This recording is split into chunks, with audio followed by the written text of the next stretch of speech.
আমার মা চলে গেল, আমি কি শিক্ষা গ্রহণ করলাম? আমার বাবাও দুনিয়ার মধ্যে নাই।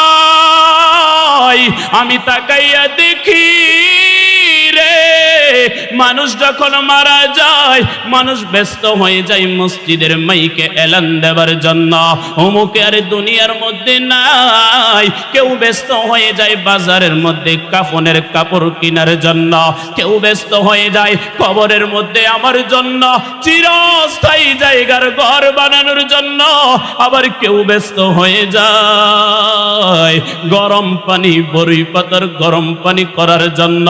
আরে শেষ গোসল করায়া চির বিদায় দিয়া কবরের মধ্যে রেখে চলে আসে রে ভাই। আর কেউ খবরও নেই না, আর কেউ কবরের মধ্যে যেতেও চায় না। ও দুনিয়ার মুসলমান, যেটা আমরা দেখতেছি দেখো না, যার মা নাই বাবা নাই, কয়দিন কবরের মধ্যে গেলাম। আরে আমি মরলেও আমার সন্তান আমার কবরে যাবে না, আমি মারা গেলেও আমার সন্তান আমাকে স্মরণ করবে না।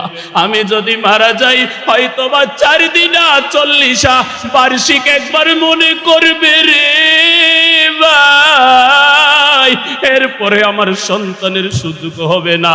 তাই বলা হয় এমন সন্তান বানাইয়া যাও যেই সন্তান মরণের পরেও বাবাকে বলবে না।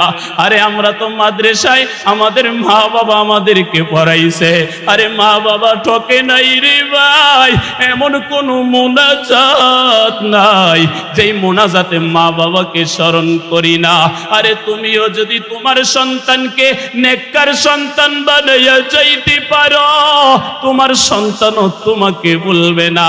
আরে ডক্টর বানাইলাম, ইঞ্জিনিয়ার বানাইলাম, লাখপতি বানাইলাম, কোটিপতি বানাইলাম, দুনিয়ার মধ্যে সন্তান এত ব্যস্ত হয়ে গেছে, আমার বাবার কবরে যাইয়া দোয়া করবে সময় নাই। মায়ের জন্য যায় নামাজটা বিছাইয়া 2 ফোঁটা চোখের পানি ফেলবে শরণ নাই। এমন সন্তান বানাইয়া যাও যেই সন্তান মারা গেলেও বাবাকে বলবে না। আরে কোরআনে হাফেজ বানাইয়া নাও, আরে কাসিমুল উলুম মাদ্রাসায় সন্তানকে পড়াও। আরে সন্তানকে পড়াইলে দেখবা তুমি ঠকবা না রে ভাই।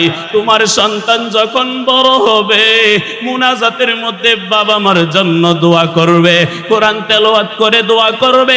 আরে একটা সন্তান যদি কোরআনে হাফেজ হয়, আরে কোরআনে হাফেজের মা বাবার সম্মান কেমন জানি? রাসূল আরবি সাল্লাল্লাহু আলাইহি ওয়াসাল্লাম বলেন, হাসরের ময়দানে হাফেজের কোরআনের মা বাবাকে এমন পোশাক পরাবে যেই পোশাকের একটা সুতার মূল্য তামাম দুনিয়া বিক্রি করলে হবে না। মানুষগুলা তাকায় দেখবে ওরা কারা, বলবে ওরা কোরআনে হাফেজের মা বাবা। এত দামি পোশাক কেন তাদেরকে পরাইলো? কই তারা কোরআনে হাফেজের মা বাবা হবার কারণে আল্লাহ তাদেরকে আজ এত সম্মান দিছি। কোরআনে হাফেজের মা বাবা হতে মনে চাইনি ভাই, কথা বলেন না, মনে আপনাদের মনে চাই না? কোরআনে হাফেজের মা বাবা হতে মনে চাইনি। আরে তোমার সন্তানকে ডাক্তার বানাইবা, ইঞ্জিনিয়ার বানাইবা, এটা কোনো সমস্যা না। এখন কোরআনে হাফেজ হবার পর স্কুলে পড়ানো যায়। কোরআনে হাফেজ বানাইলা না, আমাদের মাদ্রাসার মধ্যে 3 বছরের কোর্স আছে। ওই কোর্সের মধ্যে ক্লাস 3 পর্যন্ত পড়ানো হয়, সহি শুদ্ধ কোরআন তেলাওয়াত শেখানো হয়। দুনিয়ার মধ্যে চলতে ফিরতে যেই মাসাইলগুলো আছে সেটাও শিক্ষা দেওয়া হয়। 3 পর্যন্ত পড়লো, দ্বীনি শিক্ষাও শিখলো, এবং তোমার আমার কবরের মধ্যে যাইয়া দোয়া করার মতো তাদের সামর্থ্যবান হয়ে গেল। পারবো তো ইনশাআল্লাহ, দিনদার সন্তানের বাবা হবো তো ইনশাআল্লাহ। আল্লাহ আমাদেরকে কবুল করুন, সকলে বলেন আমিন।